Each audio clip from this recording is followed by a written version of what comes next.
couple who were in a terrible accident. The woman's face was burned severely.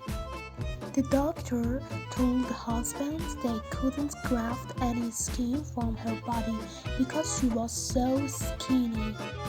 The husband then donated some of his skin. However, the only place suitable to the doctor was from his buttocks. The husband requested that no one be told of this because after all this was a very delicate matter. After the surgery was completed, everyone was astounded at the woman's new beauty. She looked more beautiful than she ever did before. All her friends and relatives just raved about her youthful beauty. She was alone with her husband one day and she wanted to thank him for what he had done. She said, "Dear, I just want to thank you for everything you did for me.